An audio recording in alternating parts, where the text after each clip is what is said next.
अथ मंत्रपाठः पाठः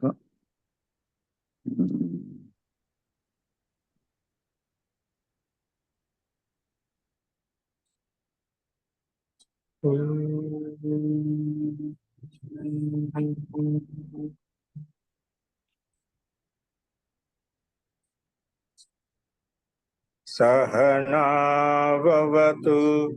सहनौ भुनक्तु सह वीर्यं करवावहै तेजस्विनावधीतमस्तु मा विद्विषावहै।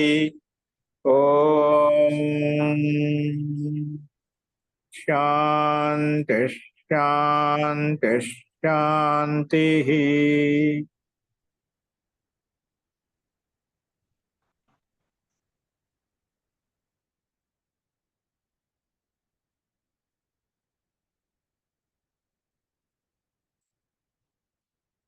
सर्वेभ्यो नमः।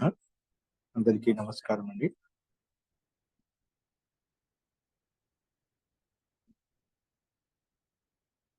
మనము అష్టాధ్యాయ క్రమ పాఠంలో 5వ అధ్యాయంలో 2వ పాఠం చూస్తున్నాము. మనము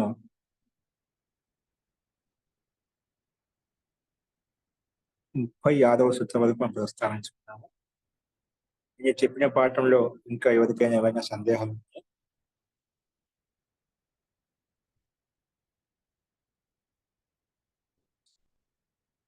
అస్తు ప్రకృతం అనుసరామః.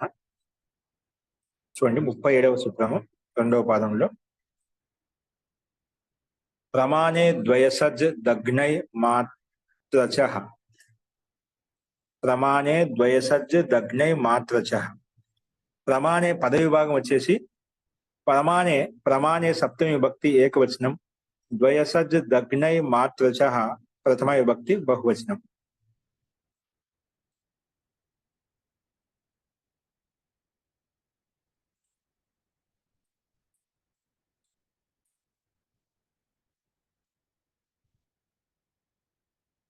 तो समाసం చూసినట్లయితే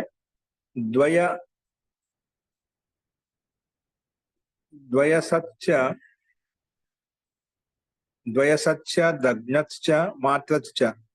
तो ప్రమాణే ద్వయసత్ దగ్నై మాత్రచ్.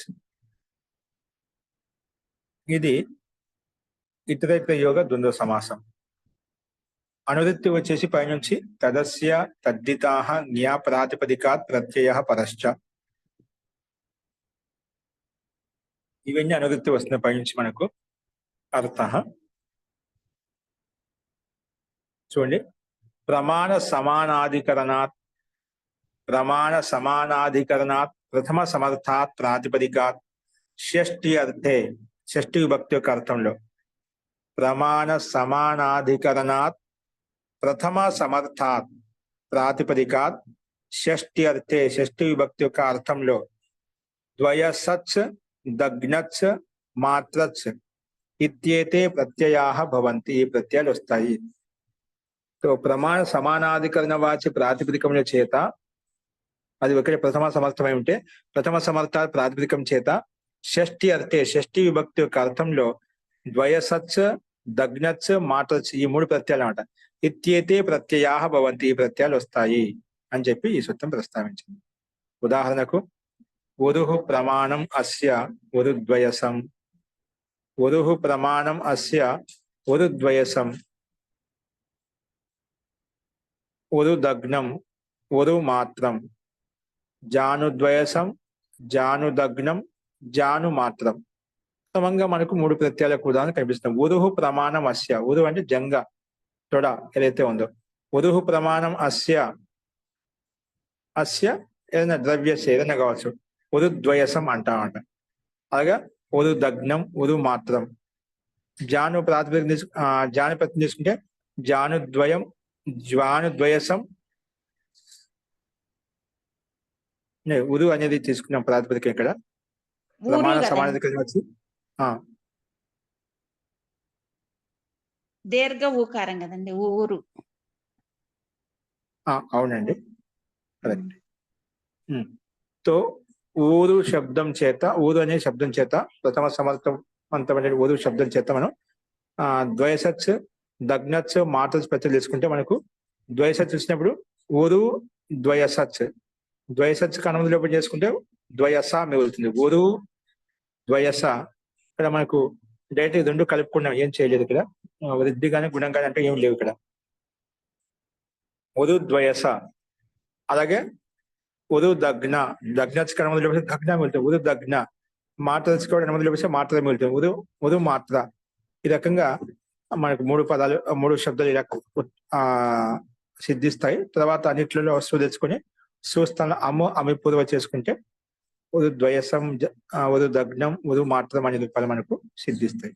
అలాగే జాను ప్రాతిపదికం చేత కూడా ద్వయసచ్, దగ్నచ్, మాత్రస్ ప్రత్యయాలు తెచ్చుకుంటేనా జాను ద్వయసం, జాను దగ్నం, జాను మాత్రం అవి డైరెక్ట్ గా ప్రాతిపదికానికి ప్రత్యయం కలుపుకుంటే మనకు రూపం వచ్చేస్తుంది అన్నమాట.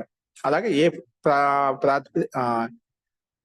ఏ ప్రాతిపదికమైన కూడా అంటే ప్రమాణ సమానాధికరణ వాచి ప్రథమ సమర్థంతో యుక్తమైనటువంటి ప్రాతిపదికం తీసుకుంటే అన్ని చోట్ల ఇదే విధంగా మనం అర్థం చేసుకోవచ్చు. ఇక్కడ ప్రమాణ శబ్ద ప్రాయ లంబాయికో నాపనియం ప్రయుక్త అవుతాయి. సూత్రంలో ప్రమాణ శబ్దం చెప్పిందా, ప్రమాణే అని చెప్పుకున్నామట. ఈ ప్రమాణ శబ్దం ఏదైతే ఉందో అది ఎందుకు ప్రమాణ సమానాధికరణ ఉండాలంట, ప్రమాణ వాచే ఉండాలన్నమాట.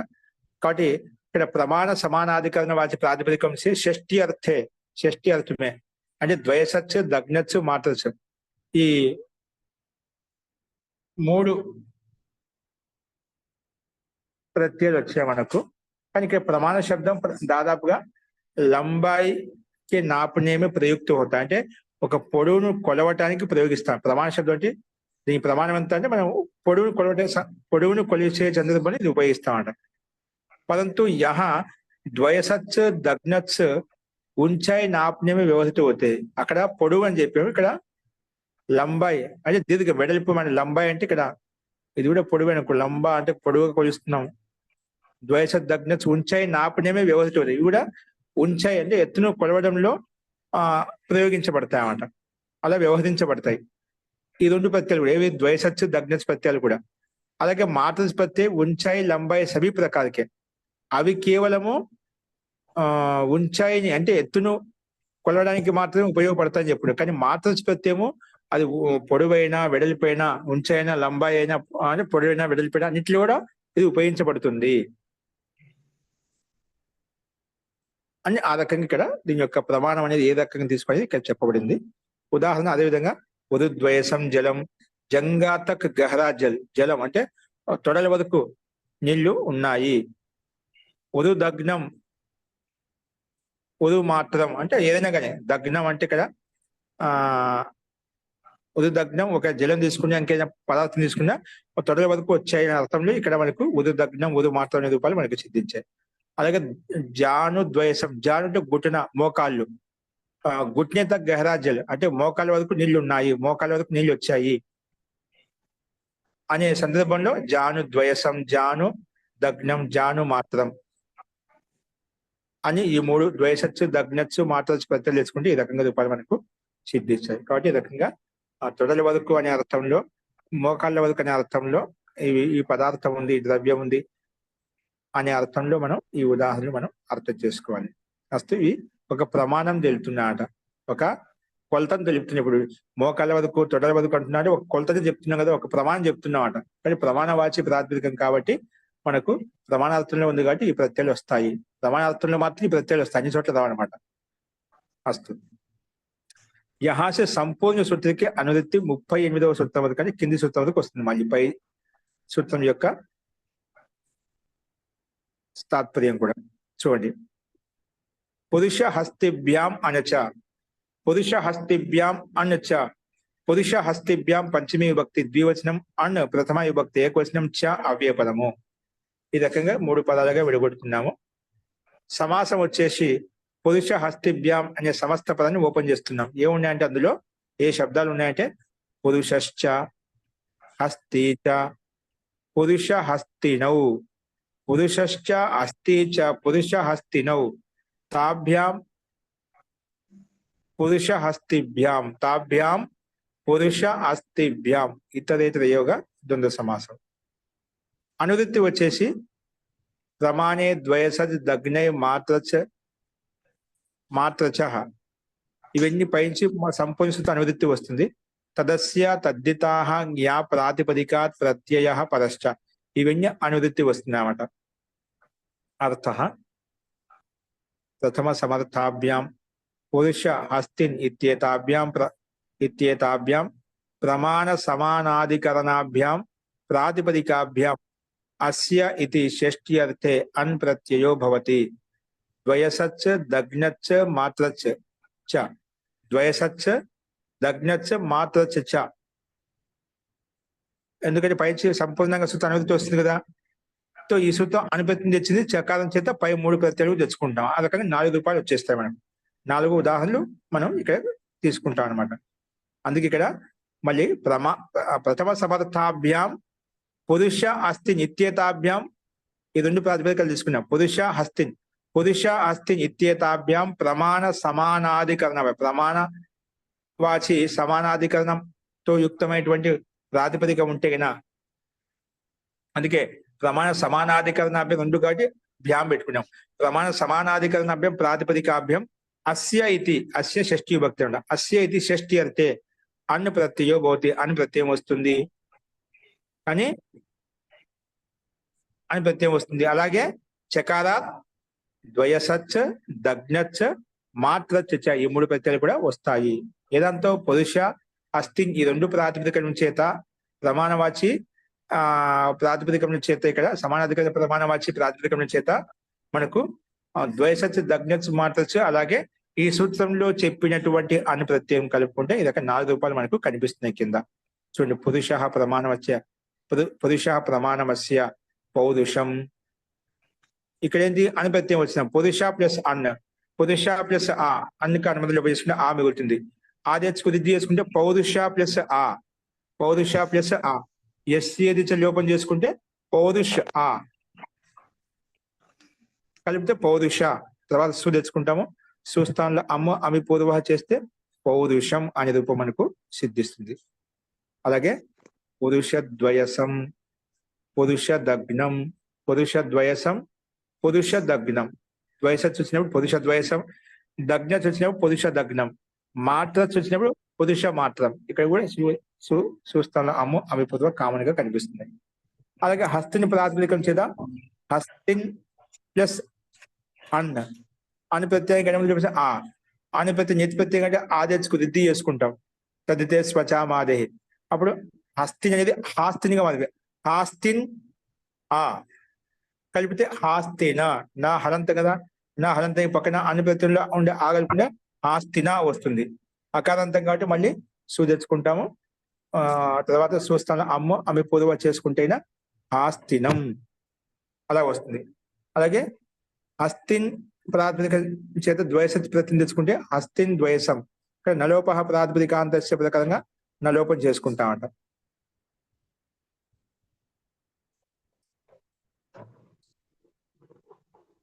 నలోపహ ప్రాతిపదికాంతస్య ప్రకారంగా ఆదేశకు ఇక్కడ విద్య అంటే ఏం లేదు, నిమిత్తం అంటూ ఏం లేదు కాబట్టి డైరెక్ట్ గా హస్తిన్ లో ఉండేటువంటి నకారానికి నలోపహ ప్రాతిపదికాంతస్య ప్రకారం నకార లోపం చేసుకున్న తర్వాత అస్థి ప్లస్ ద్వయసం అస్థి ద్వయసచ్ అనుబంధ లోపం చేసుకుంటే ద్వయస మిగులుతున్నమాట.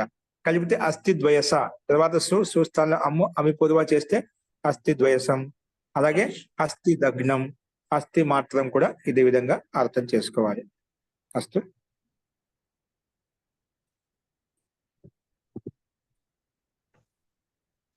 నెక్స్ట్ చూడండి. ఇక్కడ పౌరుషం అంటే పురుషుకి ఉంచాయి పరిమాణం వాళ్ళ జల్ అంటే ఒక పురుషుని అంటే ఒక మనిషి ఎత్తు నీళ్లు ఉన్నాయండి అంటుంటామంట. ఒక మనిషి ఎత్తు నీళ్లు ఉన్నాయి, ఒక మనిషి మాత్రంలో ఉన్నాయి అన్నట్టుగా మనం ఒక పరిమాణాలు తీసుకోవాలి. పౌరుషం అనేది పరిమాణార్థంలో నా కొలిచే అర్థంలో మనం గ్రహించాలి. అలాగే హాస్తినం అంటే హాతికి ఉంచాయి పరిమాణం వాళ్ళ జల్ అంటే ఒక ఏనుగు ఎత్తు వరకు నీళ్లున్నాయి. ఏనుగు ఎత్తు వరకు నీళ్లున్నాయి అంటే ఏనుగు పరిమాణం ఏనుగు ఉన్నటువంటి ఎత్తు ఉంచాయి ఎంతైతే ఉందో ఆ పరిమాణం వరకు నీళ్లున్నాయి అంటే అటువంటి సముద్రం, తాలాబు, చెరువు ఏదైనా ఉంది, అందులో ఆ ఏనుగు మునిగిపోతుందన్నమాట. అంటే ఏనుగు మునిగిపోయేంత నీళ్ళే ఉన్నాయంట. అలాంటి ఒక పరిమాణం చెప్పుకున్నామట. అంటే ఆ రకంగా ఆస్తినం అనే రూపాలు మనకు చూశానమాట. దాని యొక్క అర్థం ఇక్కడ సంకేతంలో ఈ రకంగా ఇవ్వబడింది, భాషార్థం. అస్తు. నెక్స్ట్ చూడండి, యత్ యత్ తదేతేభ్యః, యత్తదేతేభ్యః. దాని విలువ ఏంటంటే యత్ తత్ ఏతేభ్యః, యత్తదేతేభ్యః పరిమాణే వతు, యత్తదేతేభ్యః పరిమాణే వతు. యత్తదేతేభ్యః పంచమీ విభక్తి బహువచనం, పరిమాణే సప్తమి విభక్తి ఏకవచనం, వతుపు ప్రథమ విభక్తి ఏకవచనం. ఈ రకంగా ఈ సూత్రాన్ని 3 పదాలుగా విడగొట్టుకున్నాము. సమాసం వచ్చేసి యత్ చ తద్ చ. సూత్రంలో యత్తదేతేభ్యః ఏ ఉన్నాయంటే యత్ అనే ప్రాతిపదికము, తత్ అనే ప్రాతిపదికం. ఇక్కడ ఈ సర్వనామాలకే ప్రాతిపదిక సంజ్ఞ కూడా ఉంటుంది. యత్ చ తద్ చ, యద్ చ తద్ చ, ఏతద్ చ 3 ఉన్నాయండి. యత్ ఏతద్ ఏతద్ 3 ఉన్నాయి. యత్ శబ్దము, తద్ శబ్దము, ఏతద్ శబ్దం, 3 శబ్దాలు, 3 సర్వనామ శబ్దాలు ఇక్కడ తీసుకోబడ్డాయి. అస్తు. యత్ చ తద్ చ ఏతద్ చ ఇది యత్తదేతే తేభ్యః యత్తదేతేభ్యః. ఇది ఇతరేతర యోగ ద్వంద్వ సమాసం. ఏ పదాలు ఉన్నాయి అనేది మనం చూసాం విడగొట్టుకుని. అనువృత్తి వచ్చేసి తదస్య తద్దితాః జ్ఞా ప్రాతిపదికాత్ ప్రత్యయః పరశ్చ. ఇవన్నీ అనువృత్తి వస్తున్నాయి. అర్థః ప్రథమ సమర్థేభ్యో, ప్రథమ సమర్థమే ఉండాలంట. ప్రథమ సమర్థేభ్యో యత్ తద్ ఏతద్, యత్ తద్ ఏతద్ ఈ 3 ప్రాతిపదికలు అనమాట. ఇత్యేతేభ్యః ఈ ప్రాతిపదికల నుంచి ఇతి ఏతేభ్యః పరిమాణ సమానాధికరణేభ్యః. ఇది పరిమాణం వచ్చే ఉంటేనా పరిమాణ సమానాధికరణేభ్యః ప్రాతిపదికేభ్యః షష్ఠి అర్థే, షష్ఠి విభక్తి యొక్క అర్థంలో వతు ప్రత్యయో భవతి, వతు ప్రత్యయం వస్తుంది. వతుపు ప్రత్యయో భవతి, వతు ప్రత్యయం వస్తుంది. ఉదాహరణకి యత్ పరిమాణం అస్య యావాన్, తత్ పరిమాణం అస్య తావాన్, ఏతద్ పరిమాణం అస్య యావాన్ ఏతావాన్, ఏతద్ కదా ఏతావాన్. ఈ రకంగా మనకు వతు ప్రత్యయం వచ్చింది కాబట్టి ఆ వతు ప్రత్యయం వచ్చినప్పుడు యత్ పరిమాణం యావాన్ చెప్పుకున్నాడు. యావాన్ శబ్దం తర్వాత యావాన్, తావాన్, ఏతావాన్ అనే రూపాలు మనకు సిద్ధిస్తాయన్నమాట. యత్ తత్ ఏతత్ ప్రాతిపదికం చేత वतु प्रत्यय वस्तु जिसको चारों तरफ से नापा जाए, जैसे काट के बर्तन में अन्न आदि नापा जाता है. काट के बर्तन बर्तन అంటే పాత్ర విశేషం ఏతుందో దాంతో అన్నాది పదార్థాలు ఏవైతే దాన్ని కొలుస్తాం అన్నమాట. వహు పరిమాణం కహాత అటువంటి స్థితి ఒకటి దాన్ని పరిమాణం అంటాడు. అంటే కొలత ఒక పరిమాణం, దాన్ని పరిమాణం అంటాము. काट के बर्तन में अन्नादि नापा जाता है, वह परिमाण कहाता है. परिशिष्ट 1:1:22 की हुई तावत कृत्वा की सिद्धि के समान यहाँ भी यत शब्द से यावत बनकर आगे सु लाए. पुनः चितवान की सिद्धि के समान ही नुम संयोगांत लोपमु, दीर्घमु तथा हलंग्यादि लोपम చేసి యావాన్ అనే రూపం సిద్ధిస్తుంది. ఈ రకంగా తావాన్ శబ్దం కూడా ఏతావాన్ శబ్దాన్ని కూడా అర్థం చేసుకోవాలి. యావాన్ అంటే ఎంత అయితే, తావాన్ అంత, ఏతావాన్ ఇంత అనే అర్థంలో ఇక్కడ మనకు రూపాలు ఇవ్వబడ్డారు.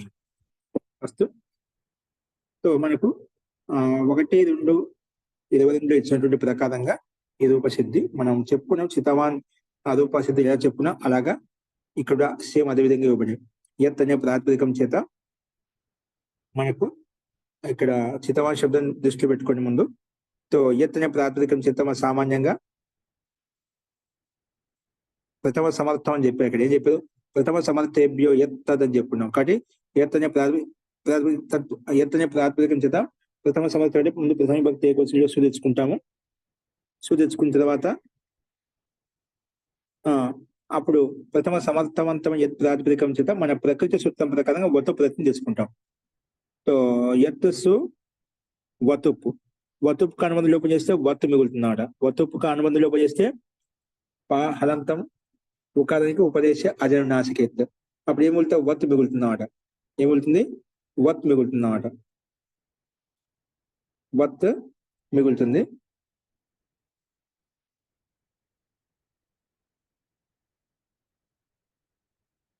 అప్పుడు మనకు ప్రాతిపదిక సంధ్య ఉంది కాబట్టి సుపో ధాతు ప్రాతిపదిక యోగ ప్రకారంగా సుప్లుక్ చేస్తాము.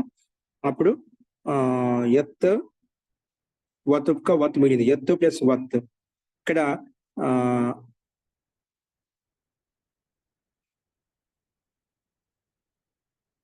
ఇక్కడ మనకు త్యదాది నామ అని ఉంది. త్యదాది నామ అనే సూత్రం వచ్చేసి ఆ ఎత్తులో ఉండే తకారానికి అకార ఆదేశం చేస్తున్నాం అంటే ఏం చేస్తుంది, ఎత్తులో ఉండే తకారానికి అకార త్యదాది నామ అని సూత్రం త్యదాది గణంలో ఉంది కాబట్టి త్యదాది నామ ప్రకారం అకార ఆదేశం వస్తుంది. అంటే ఎత్తులో ఉండే తకారానికి అకారం వచ్చేసింది కాబట్టి దాని తర్వాత అది పూర్వ రూపంలో కలిసిపోతుంది అన్నమాట. ఏమవుతుంది మళ్ళా ఎత్తులో తకారానికి ఏమొస్తుంది, అకారం వస్తుంది చెప్పాము. అకారం అనేది మళ్ళీ పూర్వ రూపంలో కలిసిపోతుంది, అంటే యాలో కలిసిపోతుంది. అప్పుడు యా మిగిలింది, యా ప్లస్ వతు వతు కర్మలో ఏం మిగిలింది, వత్ మిగిలింది. యా ప్లస్ వత్ యవత్ అయిపోయింది అనమాట. ఏమైపోయింది ఇప్పుడు యవత్. ఇప్పుడు మనం ఈ వత్ ప్రత్యం తదితాంతం కాబట్టి కృత్ తదిత సమాసాశ్చ ప్రకారంగా ప్రాతిపదిక సంధ్య ఉంది కాబట్టి ప్రాతిపదిక అధికారులకు సుదేసుకుంటాము. ఆ తర్వాత యవత్ ఉంది అన్నమాట. యవత్ తర్వాత ఆచార్య ఇక్కడ నొమ్మ ఆగమ వస్తుందండి. నొమ్ము వస్తుంది. యావాన్ కావాలి కదా మనకు, నకారం వచ్చిందంటే నొమ్ము వస్తుంది. యవత్ వచ్చింది అన్నమాట. అలాగే ఇక్కడ మనకు ఉపదాకి దీర్ఘం చేసుకుంటాం. యవత్కి యవాత్ అయిపోయింది అన్నమాట. ఏమైపోయింది, యవాత్. యా దీర్ఘం యా వస్తుంది కదండి. ఇక్కడ ముందు దక్కర పోయి దానికి దీర్ఘం వస్తుంది కాబట్టి యా అవుతుందండి. అచ్చా, దీర్ఘం వచ్చింది, అది లోపం చేసి. దీర్ఘం ఏదంతా వస్తుంది, అందుకే యా ఎక్కడ చూస్తే మనకు తెదాది నామ వస్తుంది. తెదాది నామ చేసినప్పుడు మనకు ఆకారం వచ్చింది. ఆకారం వచ్చినప్పుడు ఆకార దిశ వచ్చిందా, తెదాది నామ కాదా, అప్పుడు యా అయిపోయింది అన్నమాట. యావత్ అయిపోయింది. ఇప్పుడు నొమ్మ ఆగమ వస్తుంది.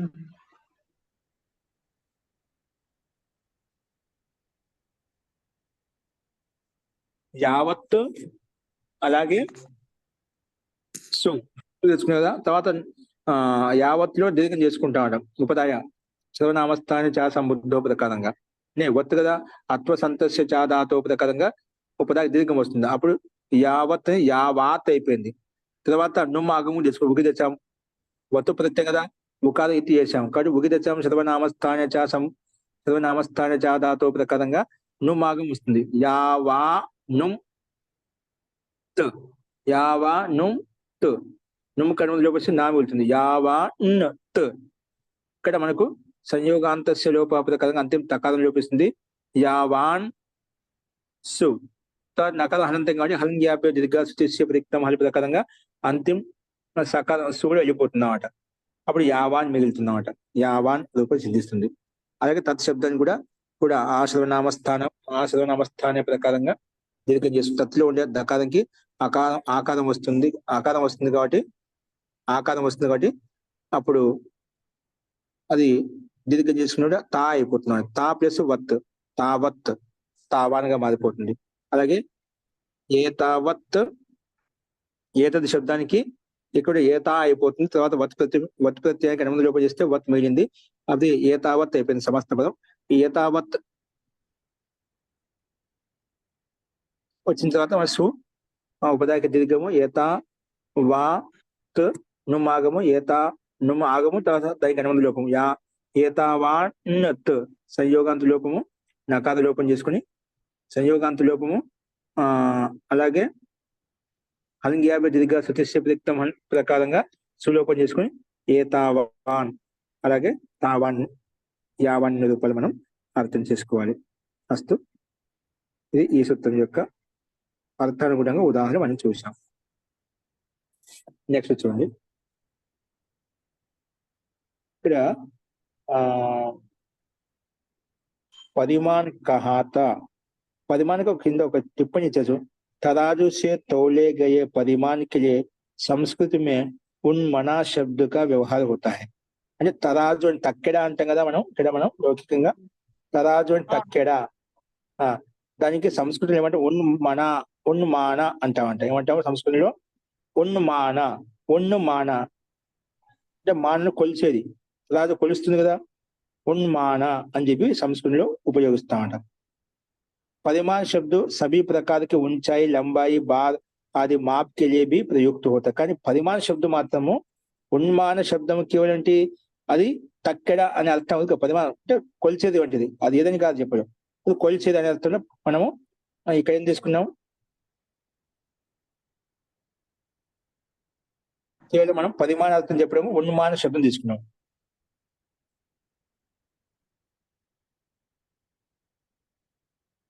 అంటే తరాజు సే తౌలే గయ పరిమాణ కలియ అంటే తక్కెడ ద్వారా కొలిచినటువంటి పరిమాణాన్ని సంస్కృతం ఉన్మాన అని చెప్పుకుంటామట. ఉన్మాన శబ్దం ప్రయోగిస్తాం. పరిమాణ శబ్దం సభీ ప్రకార, కానీ పరిమాణ శబ్దం అన్ని రకములైన ఎత్తు, తగ్గు, పొడవు, వెడల్పు, భారము ఇలాంటి అర్థాల్లో కూడా ప్రయోగించబడుతుంది అని చెప్పి ఈ కింద టిప్పణి ఇవ్వబడింది అన్నమాట. అదే కాకుండా పరిమాణార్థంలో మనకు పొడవు, వెడల్పు, భారము, ఎత్తు, వెయ్యి, తగ్గు, వెన్ను కూడా ఇటువంటి అర్థాలు కూడా ప్రయోగించుకోవచ్చు అని చెప్పి ఈ సూత్రం మనకు ప్రస్తావించింది. వస్తు టిప్పణిలో అదే విధంగా దాని యొక్క భావాన్ని, అభిప్రాయాన్ని వ్యక్తం చేయబడింది. నెక్స్ట్ చూడండి, వతుప్కి నివృత్తి వస్తుంది 41వ సూత్రం వరకు. కిమిదంభ్యాం ఓఘః. కిమిదంభ్యాం ఓఘః.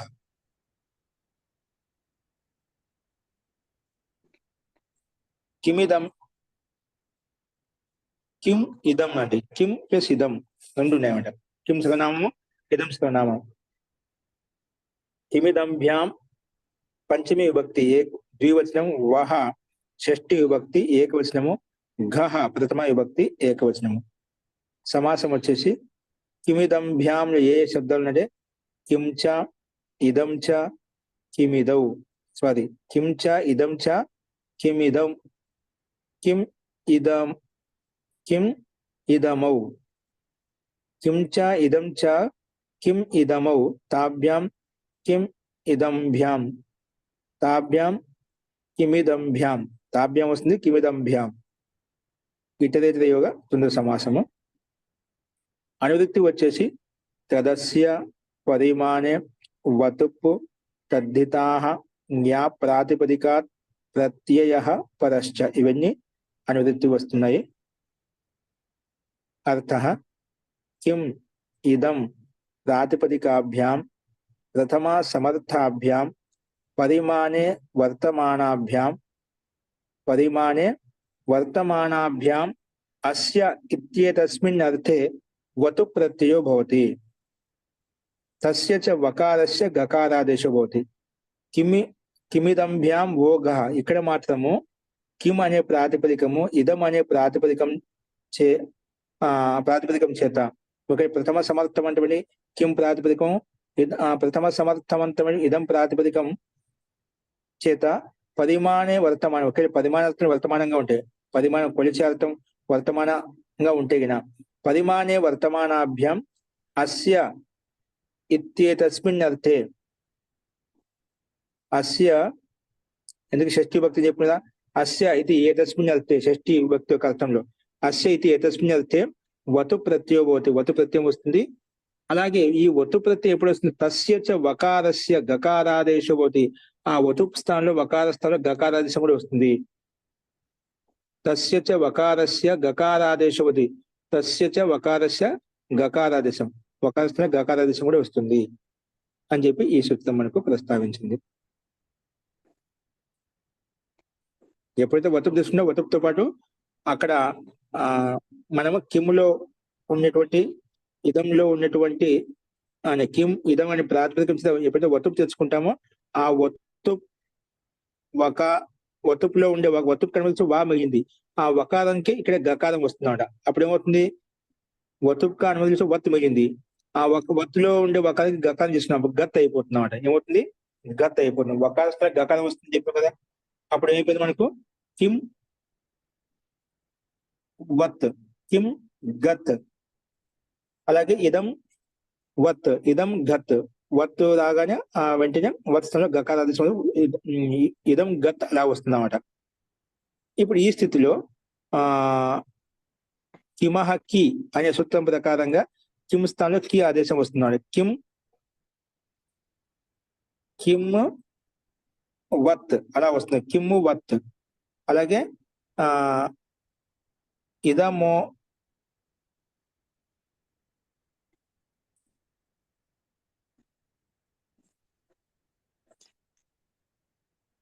కియాన్ ఇయాన్ కియాన్ ఇయాన్ ఇదం శబ్దానికి ఇయాన్ వస్తుంది. ఇక్కడ ఇదం స్థానం ఈ ఆదేశం వస్తుందండి. ఏమొస్తుంది? ఇదం స్థానంలో ఈ ఆదేశం వస్తుంది. అప్పుడు ముందు కియాన్ చూద్దాం మనం. సో కిమ్ వత్, కిమ్ గత్ వచ్చిందన్నమాట. ఓకేనా? కిమహ కీ ప్రకారంగా కిమ స్థానం కి ఆదేశం వస్తుంది. కి గత్ గకార ఆదేశం వచ్చింది కదా. సరే ఇయత్ వస్తుందండి. ఇయత్ కి ప్లస్ ఇయత్ అండి.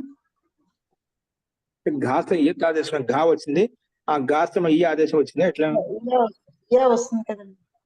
ఇక్కడ కిమ్ములో టేహే ప్రకారంగా టేహే ప్రకారం టీ బాన్ లోపం చేసామండి. టీ బాన్ లోపం కకారం వదులుతున్నామట. కిమహ కీ కాకుండా టీ బాన్ లోపం కి ఇయత్ కా హలంతో ఇయత్ ఉంటుంది. అయిపోయింది. కా కా ప్లస్ హలంతం ఇయత్. ఉంటుంది. కా హలంతం ఉంటుంది. కా హలంతానికి ఇక్కడ మనకు ఇయత్. ఏమొచ్చింది? ఇయత్ ఇయత్ అండి. వచ్చింది అన్నమాట. ఎట్లా వచ్చింది?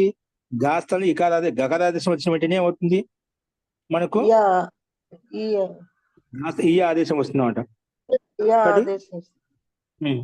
అప్పుడు కియత్ వస్తుందండి. కియత్ వస్తుందన్నమాట. కియత్ వస్తుందన్నమాట. ఓకేనా? సో కియత్ వచ్చింది కాబట్టి తర్వాత సు తెచ్చుకుంటాము. ఉపదాకి దీర్ఘం చేసుకుంటాము. కియాత్ అయిపోతుంది. నుమ్ ఆగ తెచ్చుకుంటాము. కియాత్ నుమ్ నుమ్ కనుక మిగులుతుందన్నమాట. తర్వాత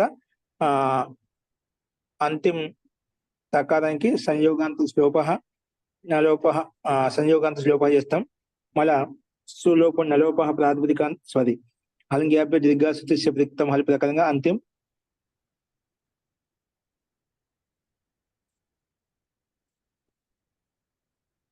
లో ఉండే సూర్యుకు లోపం చేసుకుంటాం. అప్పుడు కియాన్ అనే రూపం మనకు సిద్ధిస్తుందన్నమాట. అలాగే ఇదం శబ్దం చేత ఇదంలో ఉండే టీ భాగం లోపం చేస్తే ఈ మిగులుతుందన్నమాట. ఈ గత్ ఆ గత్ కర్మ చేస్తే గా మిగిలిందన్నమాట. ఆ ఘా స్థానంలోనే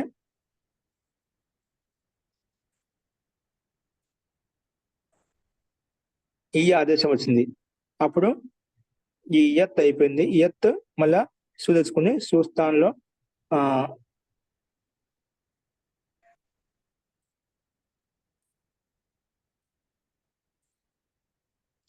వస్తువు నిమిత్తం చేసుకుని ఉపదాకి చేసుకుని ఈ యాత్ అయిపోతుంది.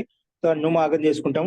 యా నుమ్ త్ అనుమతిలో వచ్చి యా త్ తర్వాత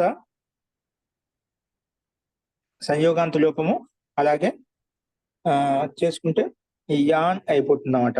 ఇక తర్వాత సు ఏదైతే ఉందో దానికి కలిగి అభ్యర్థిగా సుతిప్లిక్తం అనే ప్రకారం లోపం చేసుకుంటే ఇయాన్ రూపాయలు మనకు సిద్ధిస్తాయి అన్నమాట. అస్తు ఇక్కడ టీ బాగా లోపం చేసుకున్నాయి. కిమ్ లో ఉండే ప్రాతిపదికానికి ఇయత్ లో ఉండే ప్రాతిపదికానికి టీ బాగా లోపుకుంటే ఇయత్ క ఈ మిగులుతుంది. కిమ్ క కీ మిగులుతుంది అన్నమాట. ఎత్తు ఉంది కాబట్టి ఎత్తుక యాన్ ఎలా తయారుతో పైన వతులో చూసాం మనం. ఏతేభ్య పదిమానే వతుప్ కవా మిగిలింది కాబట్టి ఇక్కడ కూడా సేమ్ అదే విధంగా తీసుకోవాలి. ఇక్కడ వతుప్ కవా మిగిలింది కాబట్టి ఇక్కడ కాకపోతే ఆ వతుపులో ఉండే ఒక గకార ఆదేశం చేసుకున్నాము. ఆ గకార ఆదేశం ఈ ఆదేశం వచ్చిందన్నమాట. అందుకే ఇయాన్ కియాన్ అనే రూపాయలు మనకు సిద్ధించాయి ఇక్కడ. అది ఇక్కడ మనం అర్థం చేసుకోవాలి. అస్తు నెక్స్ట్ చూడండి. కిమహ సంఖ్యా పరిమాణే డతిచ కిమహ మహోదయ, జీ ఈ రెండు రూపాయల యొక్క మీనింగ్స్ ఒకటేనండి? మీనింగ్స్ కియాన్ అంటే కియా అంటే ఎంత, కియా అంటే ఇంత. కతి బ్రాహ్మణ ఒకటి, కియంతో బ్రాహ్మణ అనేది ఇంకోటి కదా. రెండు కియాన్ ఎంత, కియంత కియాన్ కియంతో కియంత. కియాన్ అంటే ఎంత, ఉమ్. కియంత ఎంతమంది. ఆ కతి అన్నా కూడా అదే అర్థం కదా. ఏంటి కతి కతి కత్తి అంటే కతి ఎన్ని. కతి ఓహో, బ్రాహ్మణ ఎంతమంది కతి- బ్రాహ్మణులు వస్తున్నారు. కతి అవును జనాహ సత్తి ఎంతమంది ఉన్నారని చెప్పి. అవును, ఇక్కడ కూడా ఎంతమంది అనేది అర్థం వస్తుంది, ఇక్కడ కూడా అదే అర్థం కియాన్ వస్తుంది కదా. ఉమ్. కియాన్ ఇక్కడ కియాన్ అనేది కియా కియాన్ కియాంతో కియాంత. కియాన్ అది కూడా అక్కడే అర్థం చేసుకోవచ్చు అండి. అంటే ఇక్కడ ఉమ్. ఇంత కియాన్ జనా ఆగచ్చు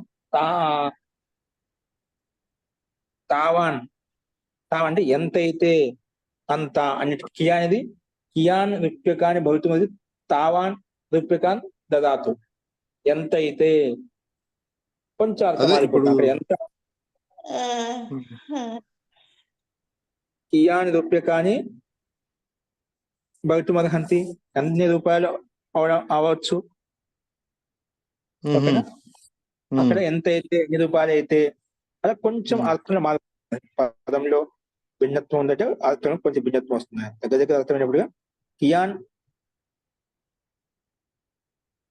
భవితుం అర్హంతి, ఎంతమంది ఇక్కడ ఉండొచ్చు, ఎంతమంది ఇక్కడ ఈ కార్యం కియాన్ జనా అత్ర కార్యం కుర్వంతి తావానివ తత్ర గచ్చంతు. అంటే ఇప్పుడు ఎంతమంది చేస్తారో అంతమంది అక్కడికి వెళ్ళండి. అంటే కియాన్ అనేది మనుషులకు ఇట్లాంటి వాళ్ళకి వాడాలి, కతి అనేది వస్తువులకి అట్లా వాడాలి, అలా రూల్ ఏమైనా ఉందండి? ఇక్కడ కతి బ్రాహ్మణ అంటే అక్కడ మనుషులకే వాడుతున్నారు కదా, అది కూడా మనుషులకే వచ్చింది కదా కతి కూడా. ఒకే అర్థం కన్యక శబ్దాలు కతి ఉంటాయి కదా. జనాల సంఖ్య అని కూడా అనుకుంటాను. కతి జనాల అదే సంఖ్య అని అంటారు కదా. జనాః సంతి కతి కతి అంటే బ్రాహ్మణ సంతి ఎన్ని ఎన్ని ఎన్ని ఉన్నాయి, అంటారు. ఆ, ఎన్ని ఉన్నాయి ఎన్ని- అని ఎన్ని- కౌంట్, ఎన్ని- కౌంటింగ్ అండి. కియత్ అంటేనేమో దాని మెజర్మెంట్ అన్నమాట. 1 కేజీ ఉందా, పరిమాణం అని ఆ, చెప్పి పరిమాణం అంతే. పరిమాణం పరిమాణం ఎన్ని అది కిలోమీటర్లు ఉంది, ఓహో. ఎన్ని కేజీలు ఓహో. ఉన్నాయి, అలా పరిమాణం అన్నమాట. ఇప్పుడు అర్థమైందండి, పరిమాణం తీసుకుంటే అర్థమైంది. పరిమాణం విశేషార్థం ధన్యవాదాలు. అర్థం కదా. మనకి వతుపు అనేది కూడా పరిమాణంలోనే కదా వస్తున్నది. వతుపు పరిమాణార్థం వచ్చింది. విశేషంగా ఇది మనకి పరిమాణార్థం గమనించాలి. అస్తు కిమః సంఖ్యా పరిమాణే డతి చ. కిమః పంచమే విభక్తి ఏకవచనం, సంఖ్యా పరిమాణే సప్తమి విభక్తి ఏకవచనం, డతి లుప్త ప్రథమాంత నిర్దేశః చ అవ్యయపదం. ఈ రకంగా పద విభాగం చూశాము. అనువృత్తి సమాసం వచ్చేసి సంఖ్యాయాః పరిమాణం సంఖ్యా పరిమాణం తస్మిన్ సంఖ్యా పరిమాణే షష్ఠీ తత్పురుష సమాసం. సంఖ్యాయాః పరిమాణం సంఖ్య యొక్క పరిమాణం సంఖ్యా పరిమాణం అంటాం. తస్మిన్ సంఖ్యా పరిమాణే షష్ఠీ తత్పురుష సమాసః. అనువృత్తి వచ్చేసి వతు ఓ ఘః తదస్య తద్ధితాః జ్ఞా ప్రాతిపదికాత్ ప్రత్యయః పరశ్చ. ఇవన్నీ అనువృత్తి వస్తున్నాయి. అర్థః సంఖ్యా పరిమాణే సంఖ్య అది పరిమాణార్థంలో సంఖ్యా పరిమాణే సంఖ్య పరిమాణార్థంలో ఉండాలట. సంఖ్యా పరిమాణే వర్తమానాత్ ప్రథమ సమర్థం ప్రాతిపదికం చేత ప్రథమ సమర్థ కిం ప్రాతిపదిక ప్రథమ సమర్థాత్ కిం ప్రాతిపదికాత్ షష్ఠి అర్థే షష్ఠి విభక్తి యొక్క అర్థంలో డతి ప్రత్యయో భవతి, డతి ప్రత్యయం వస్తుంది. వతుప్చ అలాగే వతుప్ కూడా వస్తుంది, డతి ప్రత్యయం వస్తుంది. వతుప్చ వతుప్ కూడా వస్తుంది. వతుపో వకారస్య ఘాదేశో భవతి. వతుప్లో ఉండే వకారానికి ఘకారాదేశం కూడా వస్తున్నాడు. వతుపో వకారస్య ఘాదేశో భవతి, గకారం కూడా ఆదేశంగా వస్తుందన్నమాట. సంఖ్యా పరిమాణే వర్తమానాత్ ప్రథమ సమర్థాత్ కిం ప్రాతిపదికాత్ షష్ఠి అర్థే డతి ప్రత్యయో షష్ఠి విభక్తి అర్థంలో డతి ప్రత్యయో భవతి. వతుప్చ వతుప్ కూడా వస్తుంది. డతి ప్రత్యయంతో పాటు మనం చెప్పిన కతి శబ్దాన్ని ఇవన్నీ ఇక్కడ వస్తాయండి డతి ప్రత్యయం వచ్చినప్పుడు. సో డతి ప్రత్యయో భవతి, వతుప్చ వతు ప్రత్యయం కూడా వస్తున్నాడు చకారం చేత. ఇక్కడ ఏంటంటే వతుపో వకారస్య గకారాదేశం. ఇక్కడ వతుప్లో ఉండే వకారం గకారాదేశం వస్తుంది. ముందు ఏ విధంగా వతుప్లో ఉండే వకారం కనుమలు వచ్చే వత్ మిగిలింది కదా, ఆ వకారానికి గకారాదేశం వస్తే గత్ అయిపోతుందన్నమాట. అస్తు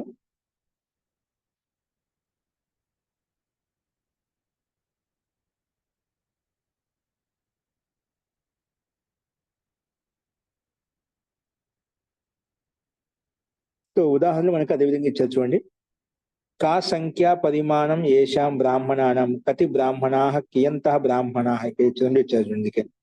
కతి కా సంఖ్యానాం సంఖ్య స్త్రీలింగం ఉంది, ఇంకా కా శబ్దం వచ్చింది ఇక్కడ స్త్రీలింగంలో కా శబ్దం కా కే కాహ. కా సంఖ్య పరిమాణం ఎంత సంఖ్యా పరిమాణం ఉంది, ఏషాం ఈ బ్రాహ్మణులు ఎంతమంది వస్తుంది, ఎంత సంఖ్యలో వస్తున్నారు అంటాం కదా. కా సంఖ్యా పరిమాణం ఏషాం బ్రాహ్మణానం ఈ బ్రాహ్మణులకు ఎంత సంఖ్య ఉంది. కతి బ్రాహ్మణాః కతి ఎంతమంది బ్రాహ్మణులు ఉన్నారు. కియంతః బ్రాహ్మణాః ఎంత ఉంది. కతి బ్రాహ్మణాః అన్య కియంతః బ్రాహ్మణ దాదాపు అర్థం ఒకే విధంగా ఉంటే కొంచెం అర్థం మార్పు తెచ్చేసుకుంటాము. కతి బ్రాహ్మణాః లేదా కియంతః బ్రాహ్మణాః కియానికి ఎంతో కియంత అదే అర్థంలో మనం తీసుకుంటామట. సో కానీ పరిమాణం ఇక్కడ కూడా రెండిట్లో కూడా ఇక్కడ పరిమాణం అర్థం తీసుకోవాలి. సో కతి బ్రాహ్మణాః కియంతో బ్రాహ్మణాః అని చెప్పి ఇక్కడ మనకు 2 రూపాయలు కనిపిస్తున్నాయట. సో కతి బ్రాహ్మణాః శబ్దంలో కిం అనే ప్రాతిపదికం చేత సంఖ్యా పరిమాణార్థంలో ఉన్నటువంటి శబ్దం కాబట్టి మనము దతి ప్రతి తెచ్చుకుంటాము. దతికి అనుమతి లోపం చేస్తే అతి మిగులుతున్నామట. మిగులుతుంది అత్తు మిగులుతుంది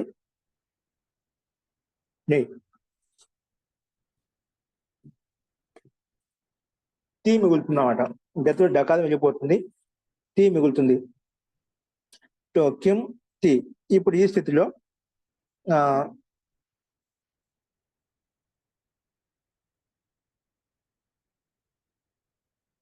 ఇక్కడ మాత్రం కిమహ కహ కిమహ కహ కిమ్ములో ఉండే కిం ప్రాతిపదిస్తాలో కా ఆదేశం వస్తున్నాడు. కిమహ కహ. సో కా ఆదేశం వచ్చినప్పుడు కా ఉందండి. కా ప్లస్ ఇక్కడ టీ ఉందని చెప్పాం. అంటే ఇక్కడ మనకి ఎలా వచ్చింది అంటే ఇక్కడ మనం ముందుగా కిం ప్రాతిపదిక ఒత్తు ప్రతి తెచ్చుకున్న దత్తి ప్రతి తెచ్చుకున్నాం. దత్తి కనుమ చూస్తే అతి మిగిలిందన్నమాట. అతి ప్లస్ కా. ఇప్పుడు కకారంలో ఉన్నటువంటి అకారానికి లోపం చేసినట్టు టీబాని లోపం చేసినట్లయితే క మిగులుతుంది. క ప్లస్ అతి కతి అయిపోయింది అన్నమాట. కతి అయిపోయింది కాబట్టి మనకు కతి తర్వాత సు తెచ్చుకుంటాము.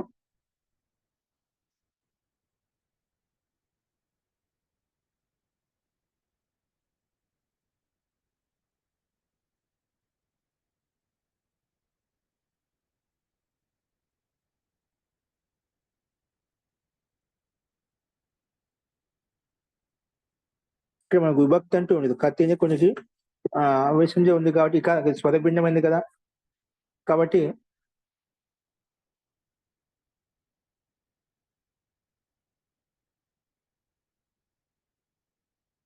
సో కతి బ్రాహ్మణ వీటికి కొన్నిటికి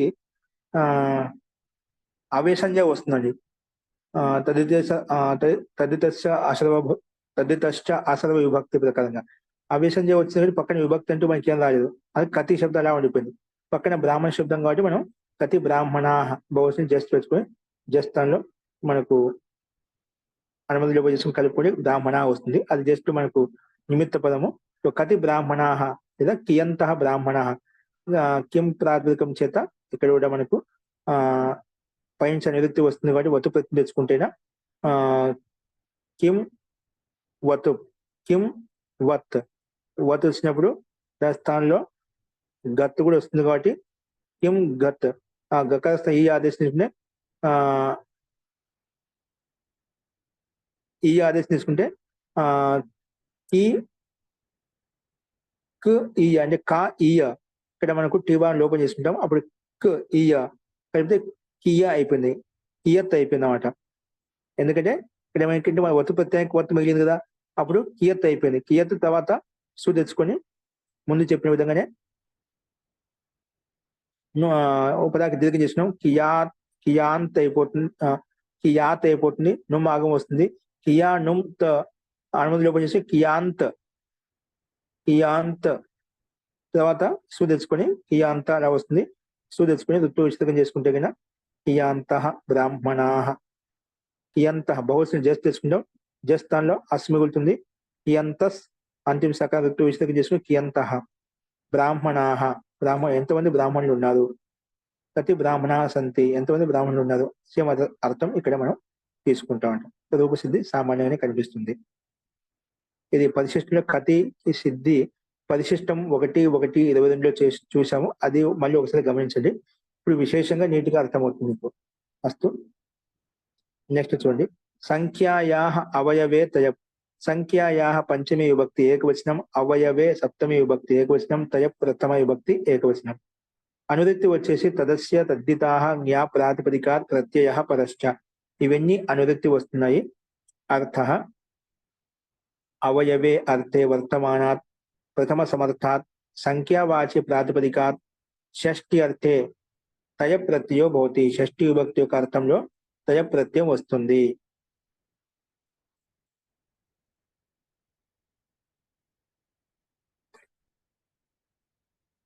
ఇక్కడ అవయవార్థంలో సూత్రం ఇచ్చింది. సంఖ్యాయ అవయవే తయ.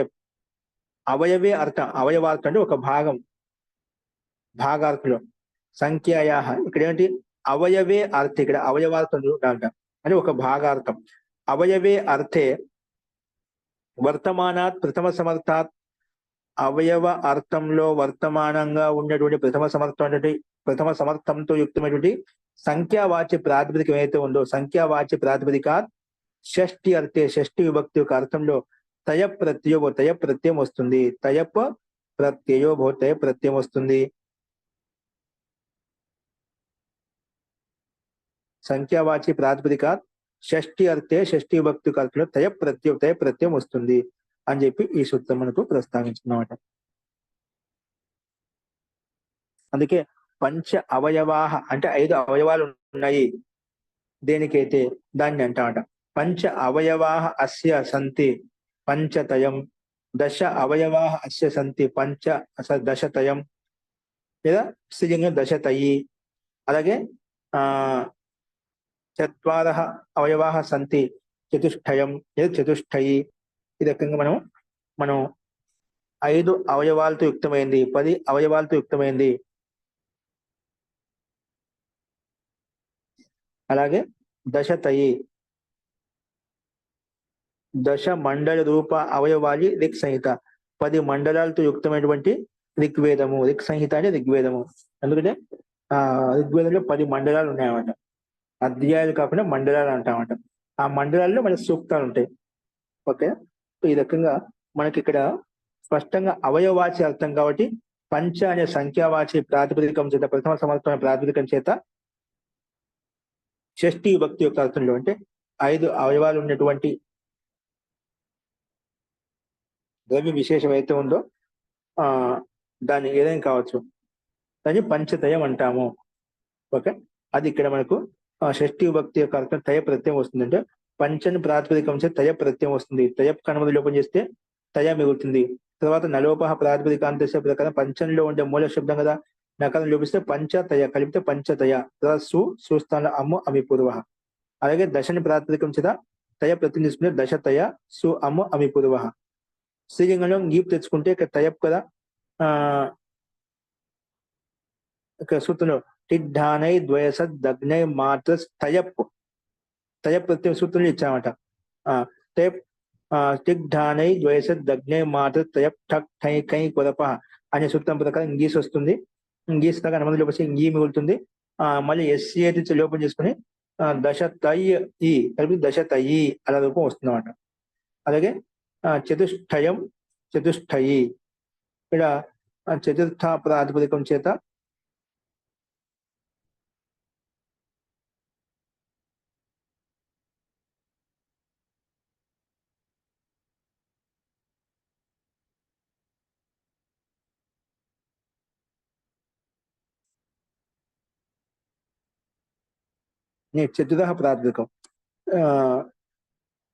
చతుర్థ ప్రాతిపదికం చేత తయ ప్రత్యయం తెచ్చుకుంటే ఆ రేపానికి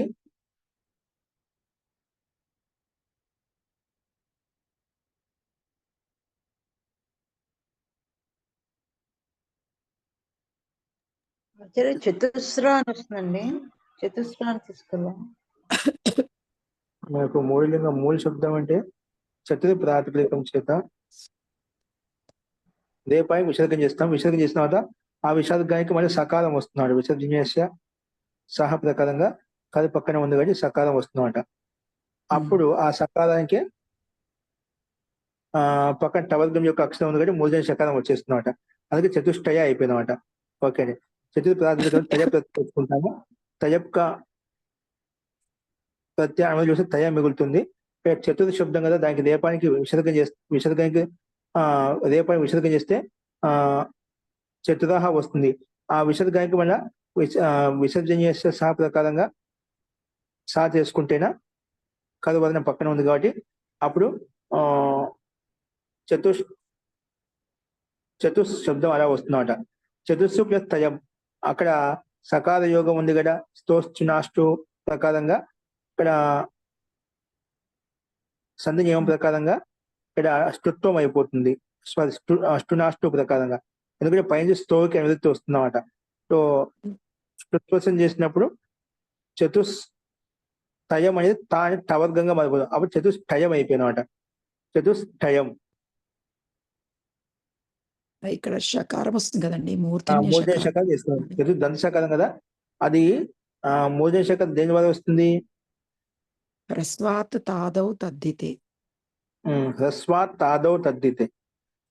హ్రస్వాంతాత్ అంగాత్ తద్దితి ప్రత్యయపరతః ఇక్కడ మనకు మూర్ధన్య శకారం వస్తుంది అన్నమాట. దంత శకారం మూర్ధన్య శకారం వచ్చాం. చతుష్టయం అలాగా చతుష్టయ సు అమ్ము అమిపూర్వ చేసుకుని చతుష్టయం అనే రూపం మనకు సిద్ధిస్తుంది. హ్రస్వాత్ తాదౌ తద్దితే ప్రకారంగా వస్తుంది. అది సూత్రం పుస్తకాలు ఉన్నవారు అక్కడ రాసుకోండి. 8-3-101 అండి. 8-3-101 ప్రకారంగా వస్తుందండి. ఇక్కడ ఇవ్వలేదు, ఇక్కడ గీప్ ఒకటి ఇచ్చారు మనకు. అంటే ఆ రకంగా తీసుకొని అలాగే శ్రీలింగం గీప్ తెచ్చుకుంటేనా చతుష్టయి అనే రూపం మనం పైన చెప్పే విధంగా ఇక్కడ అర్థం చేసుకోవాలి. చతుష్టయ వరకు రూపం వస్తుంది. తర్వాత గీప్ కన్వెన్షన్ ఏ మిగులుతుంది. తర్వాత ఎస్సీ నుంచి లోపం చేసుకుని చతుష్టయి అనే రూపాన్ని మనం తయారు చేసుకుంటాం. ఫస్ట్ ఈ రకంగా మనం అర్థం చేసుకోవాలి. అదే విధంగా కింద కూడా ఇచ్చారు చూడు. ద్విత్రిభ్యాం తయస్యాయజ్వ ద్విత్రిభ్యాం పంచమి విభక్తి ద్వివచనం, తయస్య షష్ఠి విభక్తి ఏకవచనం, అయచ్ ప్రథమ విభక్తి ఏకవచనం. ఈ రకంగా సూత్రాన్ని 3 పదాలు విడగొట్టుకున్నాము. వా అవ్యయపదం, వా కూడా ఉంది అవ్యయపదం. సమాసః ద్విశ్చ త్రిశ్చ ద్విత్రి తాభ్యాం ద్విత్రిభ్యాం ఇత్యత్ర ఇతరేతరయోగ ద్వంద్వ సమాసం స్పష్టంగా ఉంది. అనువృత్తి వచ్చేసి తదస్య తద్దితాః జ్ఞా ప్రాతిపదికాత్ ప్రత్యయః పరశ్చ. ఇవన్నీ అనువృత్తి వస్తున్నాయి. అర్థాన్ని గమనించినట్లయితే ప్రథమ సమర్థాభ్యాం ద్విత్రిభ్యాం ఉత్తరస్య, ప్రథమ సమర్థవంతమైన ద్వి ప్రాతిపదికం, ప్రథమ సమర్థమైన త్రి ప్రాతిపదికం. ప్రథమ సమర్థాభ్యాం ద్విత్రిభ్యాం ఉత్తరస్య షష్ఠి అర్థే, షష్ఠి విభక్తి యొక్క అర్థంలో షష్ఠి అర్థే విహితస్య తయప్ స్థానే వా అయజ్ ఆదేశో భవతి. షష్ఠి అర్థే విహితస్య తయప్ స్థానే వికల్పంగా అయజ్ ఆదేశో భవతి, అయజ్ ఆదేశం వస్తుంది. ప్రథమ సమర్థాభ్యాం ద్విత్రిభ్యాం ఉత్తరస్య షష్ఠి అర్థే, షష్ఠి విభక్తి యొక్క అర్థంలో షష్ఠి అర్థే విహితస్య, షష్ఠి విభక్తి అర్థంలో విహితమైనటువంటి తయ ప్రత్యయం అయితే ఉందో ఆ తయ ప్రత్యయ స్థానంలో ఏమొస్తుందంట, ఆ సంపూర్ణ స్థానంలో అయజ్ ఆదేశం వస్తుందంట. అంటే తయ ప్రత్యయాన్ని తీసేసి దాని స్థానంలో అయజ్ ఆదేశం పెట్టుకుంటాం. అందుకే సూత్రం చెప్పింది ద్విత్రిభ్యాం తయస్య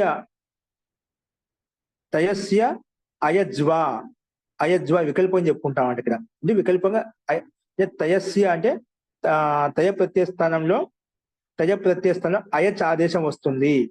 అంటే ముందు తయ ప్రత్యయ షష్ఠి విభక్తి యొక్క అర్థంలో తయ ప్రత్యయం తెచ్చుకున్నాము. ఈ సూత్రం ప్రకారంగా ఆ తయ స్థానంలో ఇక్కడ మనకు అయచ్ ఆదేశం వస్తుందన్నమాట. అయచ్ కనుమ చూస్తే అయ మిగులుతున్నమాట. అదే విధంగా ఉదాహరణ ఇచ్చారు ఇక్కడ. ద్వౌ అవయవౌ అస్య ద్వయం లేదా ద్వితయం వికల్పంగా వస్తుంది చెప్పు కదా. అంటే ఒకసారి మనకు తయపు స్థానంలో అయచ్ ఆదేశం వచ్చినప్పుడు ఆదేశం వచ్చినప్పుడు ఒక ద్వితయం అలా వస్తుందన్నమాట. ద్వౌ అవయవౌ అస్య ద్వయం అయిపోతుందన్నమాట. ఎప్పుడైతే తయ స్థానంలో అయచ్ ఆదేశం రాదో వికల్ప పక్షంలో అప్పుడు తయ ప్రత్యయం అలాగే ఉంటుంది, ద్వితయ వస్తుంది. కలిపి రాసుకుని ద్వి ప్లస్ తయ ద్వితయ తర్వాత సుస్థాన అమ్ము అమిపూర్వ. అలాగే తయపు తయ సు అమ్ము అమిపూర్వ త్రితయం. అలాగే ఇక్కడ అయచ్ ప్రత్యయం అండి. శబ్దంతో అయచ్ ప్రత్యయం తీసుకున్నాం, త్రయం అయిపోతుంది. అలాగే తయ ప్రత్యయం త్రితయం అయిపోతుంది అన్నమాట. తయ ప్రత్యయం వచ్చి త్రితయం, అయచ్ ప్రత్యయం తీసుకున్నాం, త్రయం అనే రూపాలు మనకు 2 రూపాలు సిద్ధిస్తాయి అన్నమాట. సో అయచ్ ప్రత్యయం వచ్చినప్పుడు అయచ్ ప్రత్యయం అనుమతి వస్తే అయ మిగులుతుంది కాబట్టి అయ. ఈ స్థితిలో 3 + అయ ఎనాదేశం చేసుకుంటాం. ఎనాదేశం చేసుకుంటే త్రయం అయిపోతుంది అన్నమాట. ఏమవుతుంది? ఎనాదేశం చేసుకుంటే త్రయం అయిపోతుంది. 3 అనేది 3 + అయచ్క ఆ ఉంది కాబట్టి పక్కన అయచ్క అనుమతి ఆ మిగులుతుంది. 3 అయ ఎనాదేశం త్రయ అయిపోతుంది. త్రయ ప్లస్ సుస్థాన అమిపూర్వ చేసిన త్రయం అనే రూపం మనకు సిద్ధిస్తుంది. అలాగే ద్వయం కూడా అదే విధంగా 3 + అయ ఇప్పుడు ఎనాదేశం తీసుకుని ద్వయ అయిపోయింది అన్నమాట. ద్వయ అమిపూర్వ ద్వయం అయిపోయింది అన్నమాట. ద్వితయంలో మాత్రం 3 ప్రాతిపదికముల చేత తయ ప్రత్యయం తెచ్చుకుంటాం. తయ కనుమతి లోపిస్తే తయ మిగిలింది, అవి కలిపేసుకుని ద్వితయ తెచ్చుకొని రెండిట్లో అమ్ము అమిపూర్వ చేసుకుంటేనే ద్వితయం తృతయం అనే రూపాలు మనకు సిద్ధిస్తాయి. ఈ రకంగా మనకు ద్విత్రిభ్యాం తయస్యాయజ్వ అనే సూత్రం ప్రకారంగా ఈ 2 ప్రాతిపదికముల చేత ప్రథమ సమర్థవంతం 2 ప్రాతిపదికముల చేత షష్ఠీ విభక్తి అర్థంలో వచ్చినటువంటి తయ ప్రత్యయస్థానం అయచ్ ఆదేశం వికల్పంగా వస్తుంది. ఎప్పుడైతే రాదు ఆ పక్షంలో తయ ప్రత్యయమే ఉంటుంది అని చెప్పి దానికి అనుగుణమైన ఉదాహరణలు మనం చూసాము. ఈ రకంగా 43వ సూత్రాన్ని మనం ప్రస్తావించుకున్నాము. అస్తు విశేషం అంటే ఏం లేదు, సామాన్యంగా ద్వితయ ఎస్ఏది శ్లోకం చేసుకున్నాం. ఇక్కడ ఎనాదేశం ద్వితయ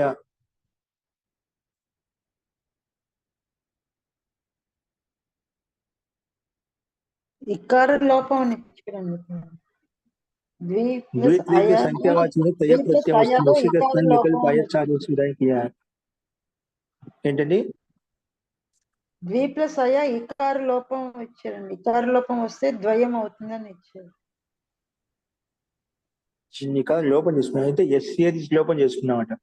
ఓకే, అయస్ ప్రత్యయం వచ్చినప్పుడు ఇక్కడ మనకు నేను ఏం చేశాను? ఎనాదేశం చేశాను.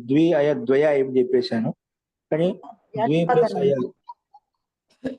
అంటే ఇది తయప్పు స్థానంలో ఇకార లోపం వచ్చి ద్వయం వస్తుందండి. అదే ఇకార రూపం చేసుకోవాలి. ఓకే అండి.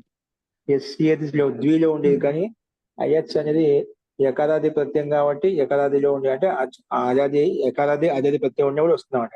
భాషంలో ఉంది కానీ ఎస్ఏది ప్రకారంగా లోపం చేసుకుని ద్వ అనంతం వచ్చింది. పక్కన ఇది తయప్ అనేది తద్దిత ప్రత్యయం కదండి. దాని స్థానంలో అయచ్ ఆదేశం వచ్చింది కాబట్టి ఈ తద్దిత ప్రాపర్టీస్ అన్ని అయచ్ కి కూడా వస్తాయి. దాని స్థానబద్ధ ప్రకారంగా అవన్నీ లక్షణాలు మొత్తం వచ్చేస్తాయి కాబట్టి మనం అది తీసుకుంటామంట. Okay, correct. అందుకే ఇక్కడ ఏది లోపం మనం, ఎందుకంటే మనం ఏది లేకపోతే అప్పుడు సంహితాధికారి సంధి చేసుకుంటాం. మనకు లక్షణ సూత్రాలు ఉన్నాయి కాబట్టి మనం ఇదే చూసుకోవాలంట. కాబట్టి ఇదే ముందు ప్రాధాన్యత. కాబట్టి అందుకే మనకు ఈ సూత్రం ప్రకారంగా మనము లోపం చేసుకుంటే మనకు ద్వయం త్రయం అనే రూపాయలు 2 చోట్ల సిద్ధిస్తాయి. తృతయంలో సామాన్య కలిపి రాసేసుకుంటాం, అది సామాన్యంగా ఉంటుంది. ఇది వికల్పంగా అయచ్ ఆదేశం అన్నారు కదా. వికల్పంగానే దాని పక్షంలో మనకు తయపే అది కలిపి రాసుకుంటే సరిపోతుంది, రూపం సిద్ధిస్తుంది. ఫస్ట్ ఓకే అండి. నెక్స్ట్ ఉభాత్ ఉదాత్తో నిత్యం స్వరం ఇవ్వబడింది, అదేంటో రేపు చూద్దాం. అస్తు. ఇంకేమైనా సందేహాన్ని తర్వాత చూద్దాము. శాంతి పాఠ.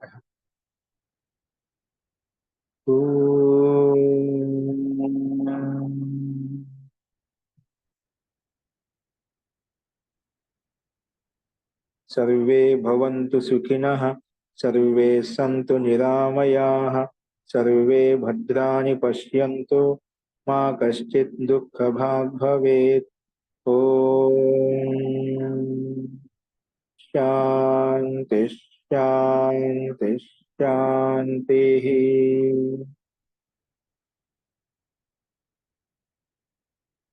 సర్వేభ్యో నమః. అందరికీ నమస్కారం అండి. నమస్కారం గురుగారు, ధన్యవాదాలండి.